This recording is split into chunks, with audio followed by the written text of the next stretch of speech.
예, 우리에게 주신 말씀입니다. 신약성서 히브리서 10장 19절에서 39절, 그 가운데 23절에서 25절까지 말씀 한 목소리로 합독하도록 하겠습니다. 시작. 또 약속하신 이는 미쁘시니 우리가 믿는 도리의 소망을 움직이지 말며 굳게 잡고 서로 돌아보아 사랑과 선행을 격려하며 모이기를 패하는 어떤 사람들의 습관과 같이 하지 말고 오직 권하여 그 날이 가까움을 볼수록 더욱 그리하자. 아멘. 예, 오늘은 은혜의 보좌로 나아가라 라는 말씀으로 박철수 목사님께서 말씀 전해 주시겠습니다. 기도드리고 말씀 전하기로 하겠습니다. 하나님 아버지, 은혜와 사랑을 감사를 드립니다. 더위가 가시고 이제 아버지 정말로 바라던 비도 주시고 그리고 서늘한 가을도 주심을 감사를 드립니다. 모든 게 주님 뜻 안에서 이루어지기를 바라고, 또한 아버지 하나님, 그럼에도 불구하고 한편에서는 정말로 세기말 증상이 나타나서 공경을 겪고 있습니다. 찾아가서 위로하시고, 주님, 마지막 때 모두가 주님 앞에 회개하고 나올 수 있도록 긍휼을 베풀어 주옵소서. 이 시간 함께하여 주옵소서. 예수님 이름으로 기도드립니다. 아멘. 아무튼 이제 우리가 히브리서 지금 10장 후반부를 하고 있는데, 히브리서가 사실은 전체적 내용을 보면은 믿음에 관한 내용이에요. 특별히 히브리서 오늘 본문은 믿음을 네 가지로 나눠서 설명을 하고 있어요. 믿음이 어떤 게 진짜 믿음인가? 우리가 믿음 생활을 어떻게 해야 되는가? 이걸 오늘 본문에서 말하거든요.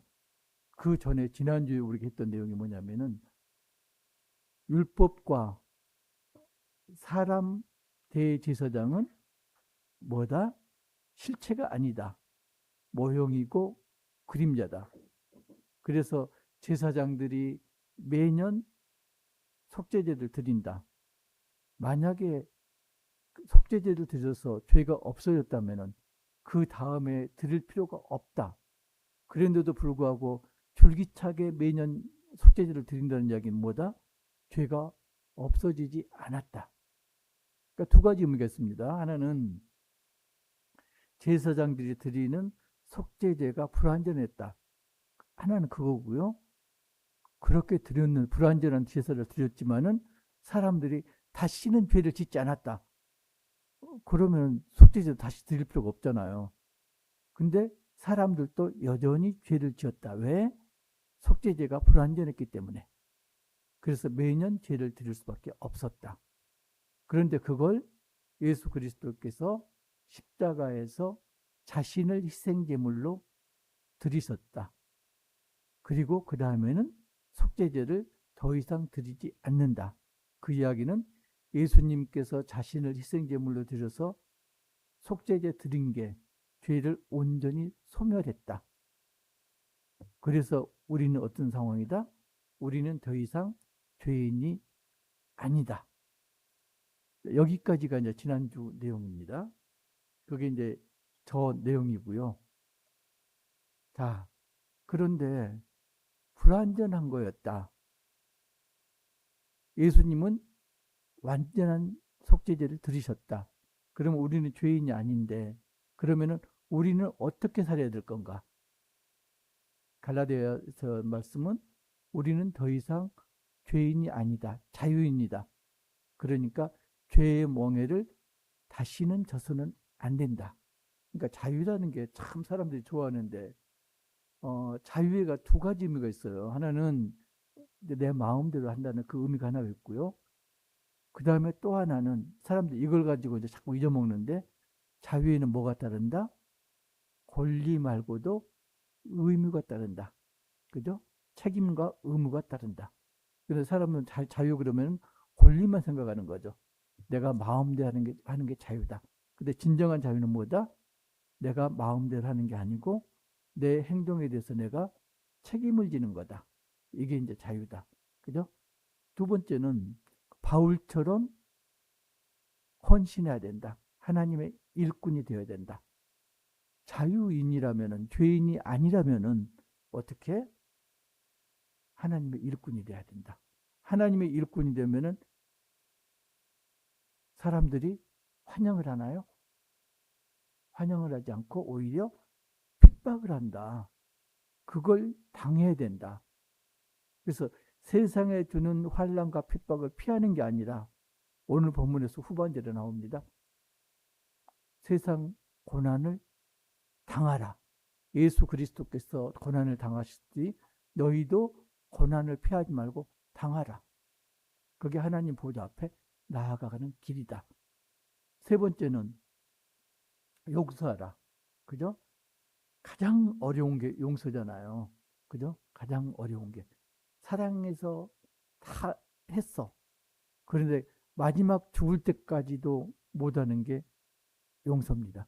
그러니까 용서는 이게 조건부가 아니에요. 사랑은 그 주기도문 보면은 우리에게 잘못한 자를 용서한 것 같이 우리를 용서하고 이렇게 돼 있는데 그걸 조건문을 읽으면 안 되고요.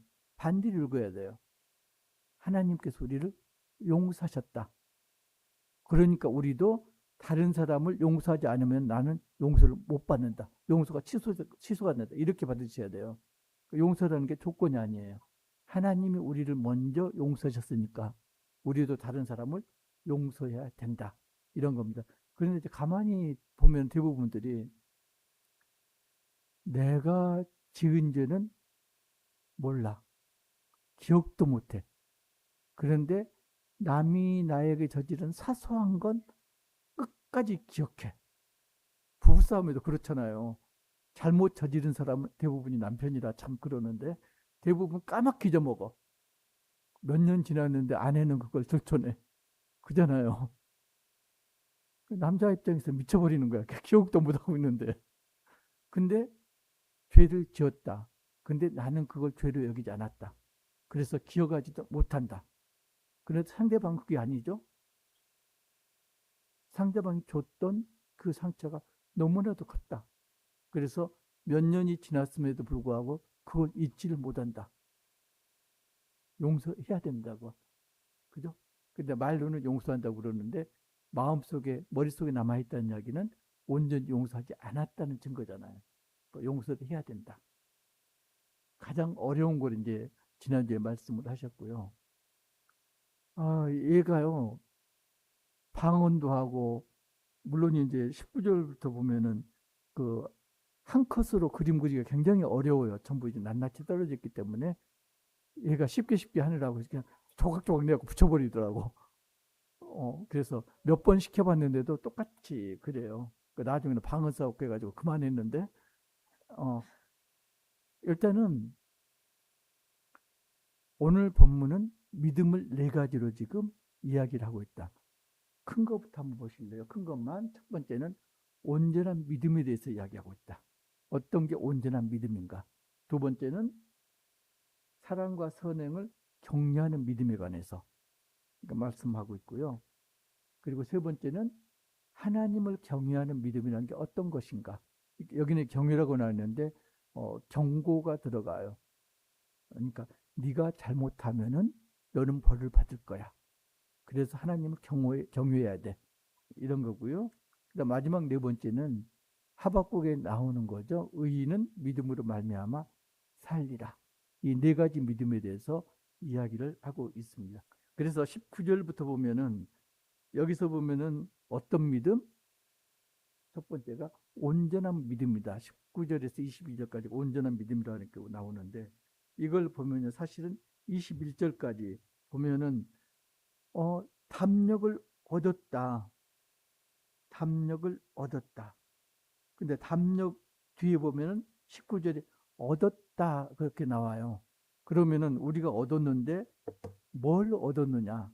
두 가지를 얻었다. 19절에 예수의 피를 힘입어 성소에 들어갈 담력을 얻었다. 첫 번째. 두 번째는 21절. 하나님의 집 다스리는 큰 제사장이 계심에 큰 제사장을 얻었다. 무엇 때문에? 온전한 믿음으로 인해서 우리가 담력도 얻었고 또 큰 제사장도 얻었다. 근데 그 담력이라는 게요, 믿음하고 담력은 떼놓을 수가 없는 그런 거죠. 그래서 그걸 이제, 시간이, 예. 아무튼 믿음하고 담력은 떼놓을 수가 없는 그런 겁니다. 그래서 믿음이요, 믿음을 강조를 하잖아요. 너 나 믿니? 나는 너 믿어. 강조하잖아요. 그 이야기는 뭔가요? 안 믿는다는 이야기예요. 정말로 믿는다면은 믿는다는 소리 할 필요가 없어요. 그죠? 너 나 믿니? 물어볼 필요가 없어요. 그런데 자꾸 사람들 사이에서 나는 너를 믿는다, 너는 나를 믿니? 그 이야기는 뭐다? 마음속에 믿지 않는 불신이 도사리고 있다. 그래서 그 불신을 없애달라는 이야기죠. 난 온전히 너를 믿지 못해. 그러니까 믿을 수 있게끔 행동으로 보여줘. 사랑도 마찬가지죠. 자꾸 이제 사랑한다는 말을 강요하잖아요.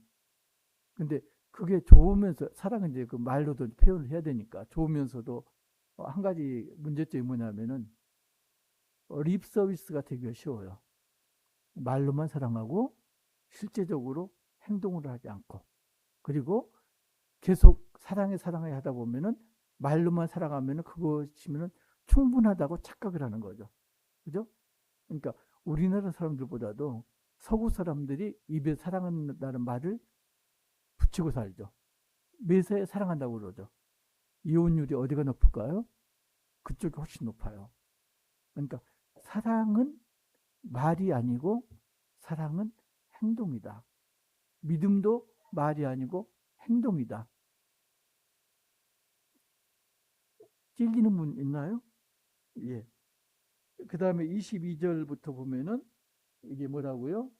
사랑과 선행을 격려하는 믿음이다. 그런데 중요한 게 뭐냐면은 22장, 22절, 23절, 24절은 이게 히브리서에서 따로 한 장을 할애했습니다. 이걸 설명하기 위해서. 22절 같은 경우는 제가 읽을게요. 우리가 마음의 뿌림을 받아 악한 양심으로부터 벗어나고 몸은 맑은 물로 씻음을 받았으니 참 마음과 온전한 믿음으로 하나님께 나아가자. 하나님께 나아가자. 참 믿음은 하나님께 나아가는 거다. 이게 히브리서 11장, 우리가 통칭 믿음장 그러잖아요. 믿음장. 그래서 믿음장으로 따로 해가지고 다시 상세하게 설명합니다. 23절 또 약속하신 이는 믿으시니 우리가 믿는 도리의 소망을 움직이지 말며 굳게 잡고, 믿는 도리의 소망 12장 소망장 이렇게 따로 했습니다. 그 다음 24절 서로 들어봐 사랑과 선행을 격려하며, 사랑에 대한 게 13장에서 사랑에 대해서 다시 다스리고 있습니다. 우리가 사랑장 그러면 떠오르는 게 어떤 거죠? 사랑장 고린도 전서 13장? 사랑장인가요? 갑자기 헷갈리네. 아마 그럴 거예요. 한번 찾아보세요. 사랑장 우리가 그죠? 13장이죠? 예. 자, 그래서 이건 이제 23절, 4절, 2절은 앞으로 할 이야기가 있으니까 넘어갑니다. 특별히 22절 보면은 마음의 뿌림을 받아. 마음에 뭘 뿌렸나요? 마음의 뿌림을 받아. 이건 9장 14절 보면은 희생제사 드릴 때 그 짐승들 태워서 죄를 뿌려가지고 죄를 없이 한다. 그거하고 연장선상이거든요. 뭐냐면은 예수님의 피를 뿌린 거죠, 지금. 마음의 뿌리를 받고, 그 다음에 몸은 맑은 물로 씻음을 받았으니, 이건요, 보통은 세례를 이야기하죠. 그러니까 예수님의 피와 그리고 물세례. 이게 지금 마음의 뿌림, 그리고 물로 씻음. 그렇게 돼서 우리가 참 마음과 온전한 믿음을 갖게 되었다. 그런 상황에서 하나님께 우리가 나아갈 수가 있다. 25절 보면은 모이기를 피하는 어떤 사람들의 습관과 하지 말고, 이건 어떤 이야기냐면은 모여라는 이야기죠. 공동체로 모여라. 거기는 뭐가 포함되나요? 예배가 들어갑니다. 예배. 그러니까 예배 드리기 위해서 모여라. 기도 드리기 위해서 모여라. 그 다음에 26절부터 보면은 26절은 이제 경고 말씀이에요. 너희들은 죄를 범해서는 안 된다. 왜? 다시는 속죄하는 죄가 없기 때문에 죄를 범해서는 안 된다. 그러면 우리가 사소한 죄도 지으면은 큰일 나겠네요. 그죠? 그러니까 죄를 크게 지금 둘로 나누고 있습니다. 성령을 회방하는 죄.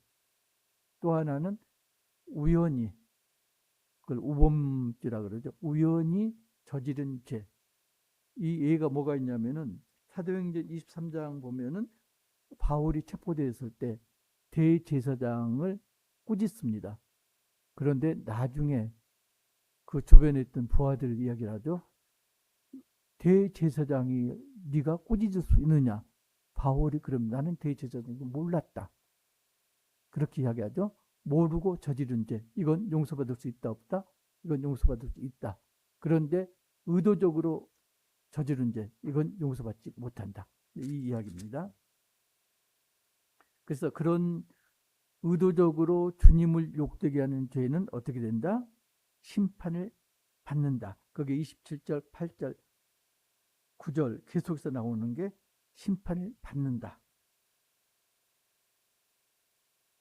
그래서 죄를 짓더라도 죄를 지으면 안 되죠. 내가 지은 죄가 우발적인 죄인지 모르고 지은 죄인지 아니고 내가 의도적으로 하나님 안 믿겠습니다. 하나님은 없어야 하는 죄인지 따져보셔야 됩니다.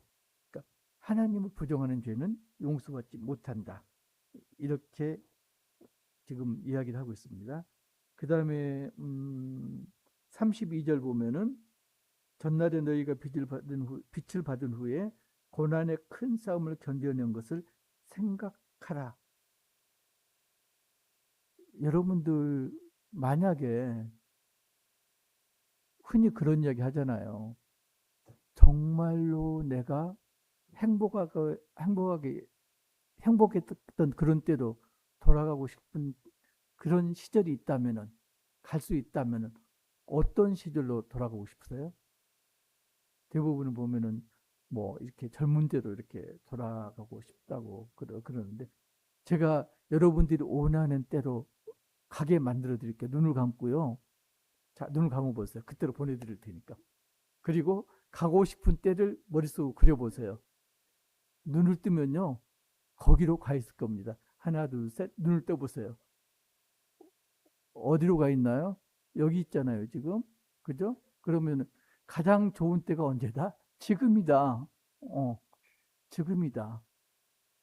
옛날은 그냥 허상이에요. 넘어갔던 거예요, 이미. 그리고 앞으로 올 것도 지금은 실체가 잡히지 않는 때다. 결국은 뭐다?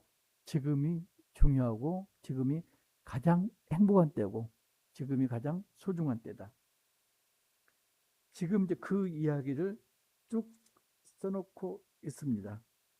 자, 37절 보면 한 목소리 한번 해보실래요? 하박국서 2장 3, 4절인데 시작. 잠시 잠깐 후면 오실 이가 오시리니 지체하지 아니하시리라. 38절 나의 의인은 믿음으로 말미암아 살리라. 또한 뒤로 물러가면 내 마음이 그를 기뻐하지 아니하리라 하셨느니라. 자, 아까 정현진 주사님 말씀하셨잖아요. 믿음, 소망, 사랑, 그 가운데 제일은 사랑이다. 어디죠 그게? 고린도 후서 13장 13절 그죠? 그런즉 믿음, 소망, 사랑 이 세 가지는 항상 있을 것인데 그 중에 제일은 사랑이죠. 마음이 맞았나 봐요 저하고. 예. 근데 왜 사랑이 제일이라고 했을까요? 생각해 보셨어요? 믿음, 소망, 사랑 이 세 가지는 항상 있을 것인데 그 중에 제일은 사랑이라. 왜 그랬을까요?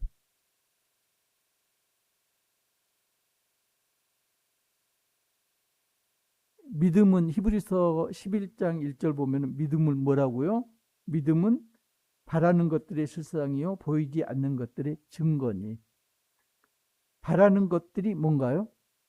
바라는 것들 소망이죠. 바라는 것 소망. 보이지 않는 것들 뭔가요? 소망이죠. 그것도 소망이에요. 그 소망이 뭐다? 그게 믿음이에요. 보이지 않는 소망을 믿는 게 믿음이에요. 보이는 게 아니고. 그래서 그 소망을 어떻게 설명하냐면 갈라디아서 5장 5절 보면 우리가 성령으로 믿음을 따라 의의 소망을 기다리나니. 자, 소망은 어떻게 생겼다고요?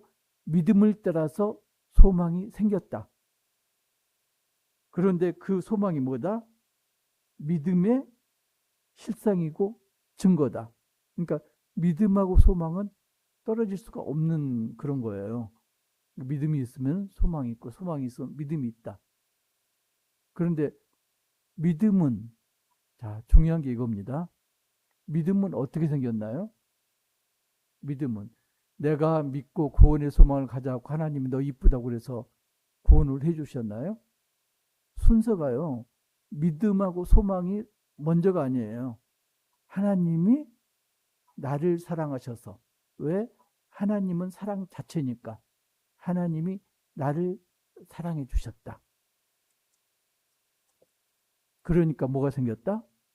믿음과 소망이 생겼다. 인과관계를 보시면 돼요.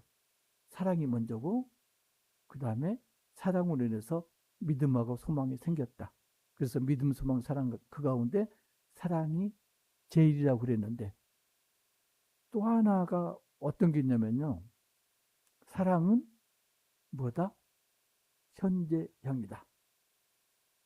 사랑은 과거형이 아니고요. 미래형이 아닙니다. 당신 옛날에 내가 사랑했었어. 그러면 뭔가 지금 사랑하지 않는다는 거거든요. 그잖아요. 당신 나중에 사랑할게. 지금 사랑하지 않는다는 이야기잖아요. 사랑은 현재형입니다. 그래서 현재 사랑하니까 어떻게 됐다? 믿음을 가지게 됐고 믿음으로 인해서 소망을 가지게 됐다. 중요한 게 뭐라고요?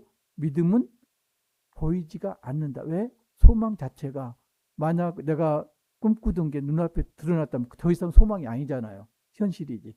그죠? 그래서 나는 원하는 게 많고 소망이 많는데 왜 하나도 이루어지지 않는가?